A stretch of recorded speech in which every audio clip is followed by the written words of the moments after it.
Selamat malam Bapak Ibu Jemaat yang terkasih. Sebelum kita membaca dan merenungkan firman Tuhan, malam hari ini mari kita satu dalam doa. Mari kita berdoa.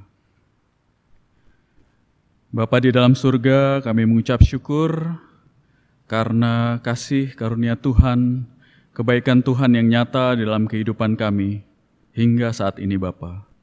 Engkau telah menyertai perjalanan hidup kami 1 minggu ini Bapa, sehingga malam hari ini kami dapat bersekutu di dalam ibadah keluarga. Terima kasih Tuhan. Sebentar kami akan membaca dan merenungkan firman Tuhan. Urapilah setiap kami yang mendengarkannya, sehingga kami dapat mengerti, memahami, terlebih firman itu dapat hidup di dalam kehidupan kami. Urapi hamba-Mu yang akan memberitakannya. Biarlah firman ini senantiasa ada di dalam kehidupan kami. Berfirmanlah Tuhan, karena kami anak-anak-Mu sudah siap untuk mendengar. Di dalam nama Yesus kami berdoa. Amin.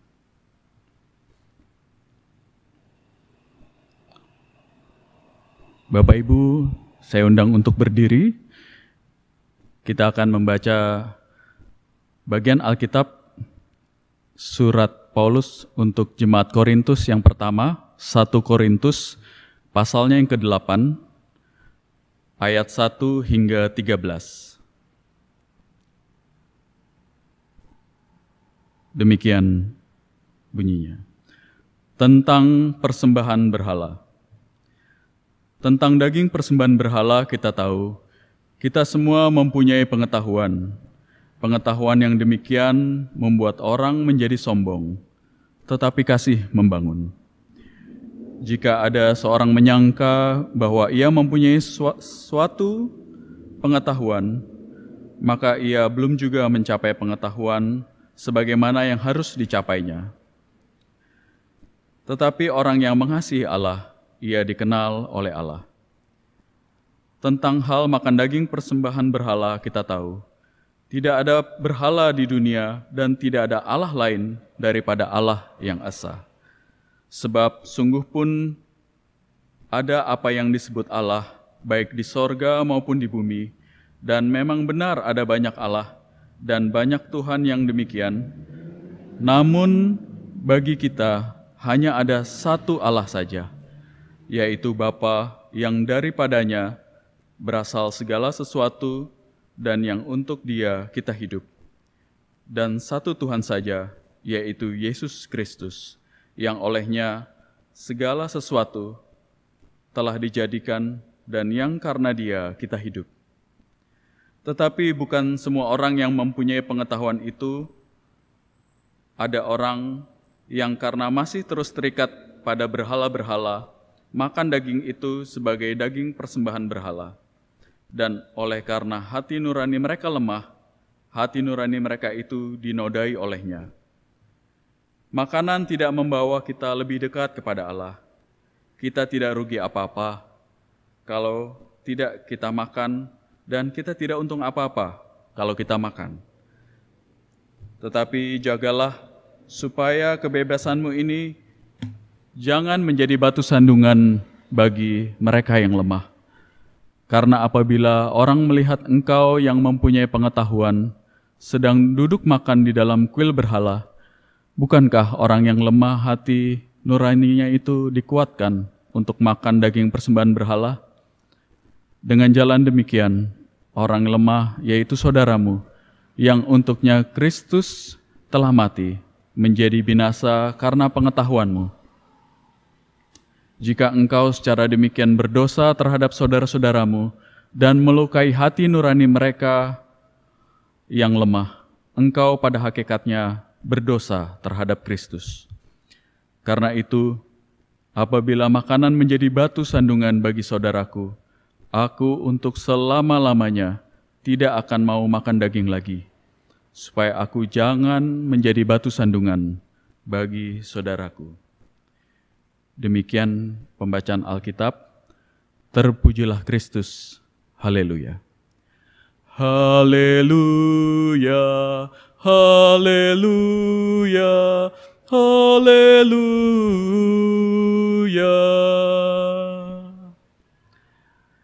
Shalom Bapak Ibu Jemaat yang terkasih. Bagaimana kabar kita? Saya percaya Tuhan senantiasa menjaga dan melindungi Bapak Ibu Jemaat hingga saat ini. Sudah beberapa bulan ini kita work from home dan baru di bulan Juli ini kita bisa beribadah di gereja walaupun ada kebiasaan-kebiasaan baru yang harus kita jalani. Tapi kita percaya Tuhan senantiasa menjaga dan memberkati kita. Malam hari ini kita membahas suatu bagian Alkitab yang sangat menarik. Bahan Alkitab ini ditulis oleh Rasul Paulus kepada jemaat di Korintus. Kalau kita tahu bahwa Rasul Paulus ini melakukan pelayanannya kurang lebih 1,5 tahun di jemaat Korintus. Korintus adalah sebuah kota yang besar, kota pelabuhan, kota metropolitan, dan di situ ada pusat perdagangan, sehingga bisa dibayangkan kota Korintus yang besar pada masanya. Dan Paulus melakukan pelayanan di kota itu. Kalau kita baca dalam Kisah Para Rasul pasal yang ke-18, dia berjumpa dengan Aquila, Priscilla, sehingga terbentuklah jemaat di kota Korintus ini, di kota metropolitan ini. Ya, kondisinya memang mungkin tidak jauh berbeda gitu ya dengan kota Jakarta kalau kita coba atau kita membayangkan kota Korintus. Setelah melayani di kota Korintus beberapa saat, Paulus melanjutkan pelayanan di kota-kota lain.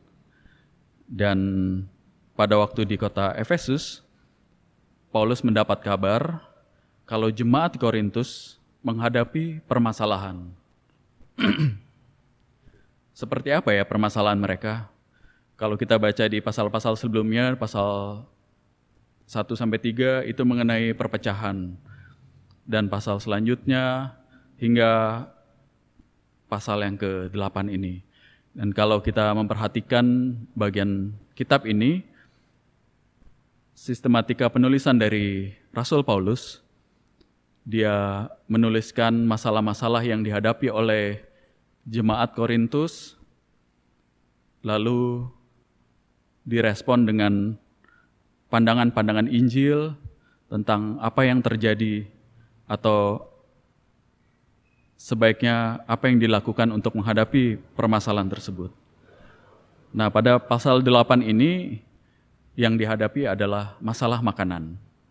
Tentunya bukan makanan yang kita suka atau tidak suka ya, tapi tepatnya mengenai makanan atau makan makanan yang berasal dari daging yang dipersembahkan untuk dewa-dewa di kuil-kuil orang Yunani atau Romawi. Karena pada waktu itu memang masih banyak kuil-kuil. Dan kota Korintus ini di Yunani, kalau kita tahu bahwa Yunani ini banyak sekali dengan dewa-dewinya.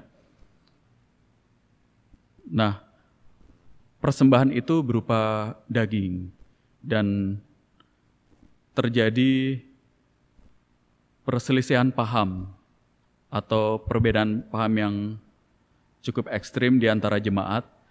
Kelompok yang pertama, mereka melihat bahwa makanan ini bebas saja dimakan. Silahkan kalau Anda ingin makan, makanan itu dapat dimakan dengan bebas. Karena mereka tidak percaya dengan dewa-dewa atau berhala.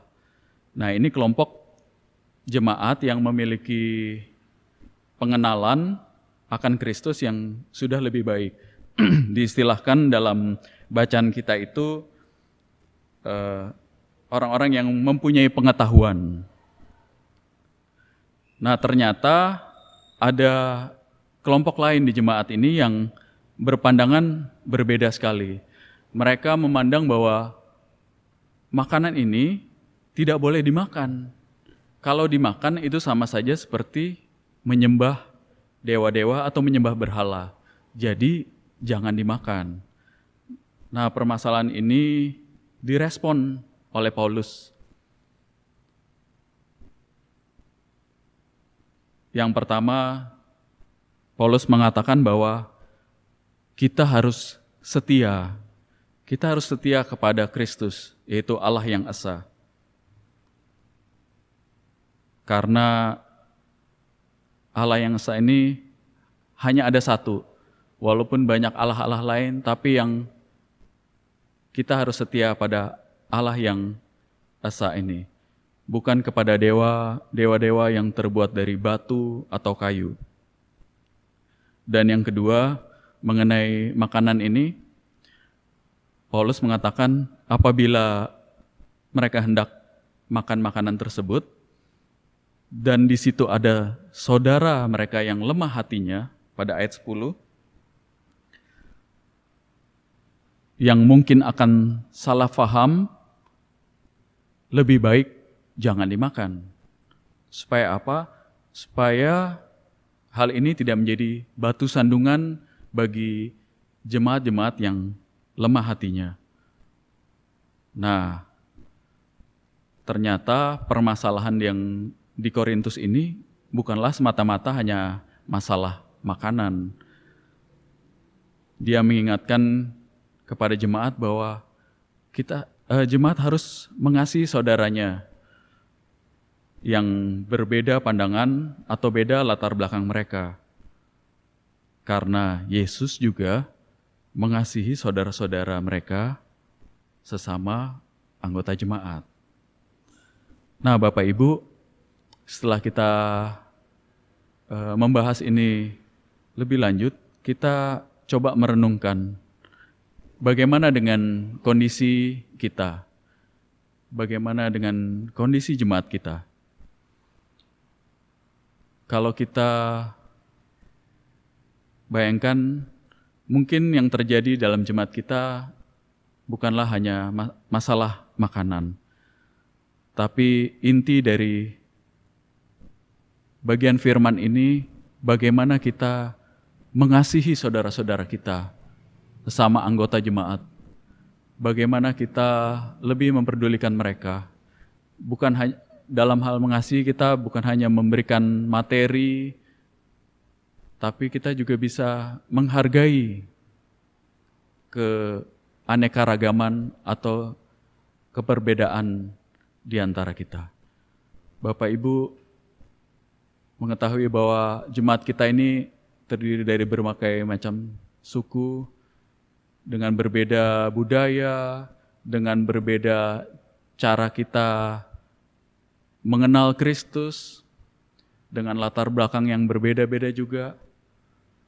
Nah, hal ini yang diingatkan oleh Paulus, bagaimana kita mengasihi saudara-saudara kita ini.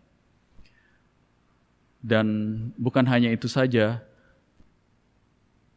saudara-saudara kita ini dengan segala berbagai macam perbedaannya ini, tentu banyak sekali potensi yang terdapat dalam jemaat ini.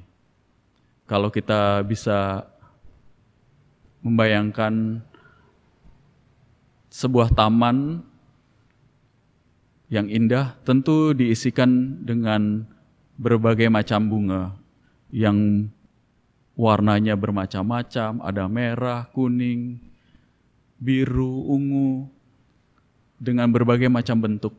Semua itu akan menambah keindahan dari taman tersebut.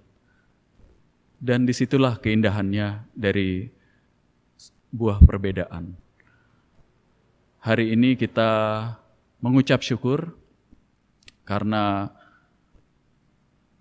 Tuhan telah menyertai perjalanan persekutuan Pelkat Gerakan Pemuda GPIB hingga usia yang ke-70, sebuah usia yang sangat matang dan kita percaya Tuhan pasti akan menyertai gerakan pemuda yang ada di dalam GPIB ini, secara khusus di jemaat kita, supaya kita saling mendukung. Para pemuda dan pemudi ini mempunyai banyak sekali potensi. Mereka memerlukan dukungan dari kita semuanya, dari para orang tua, dari para rekan-rekan presbiter, dari warga jemaat semuanya.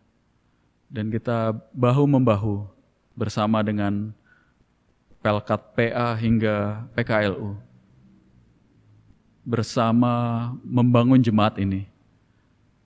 Karena kita percaya Tuhan punya rencana yang indah buat jemaat ini.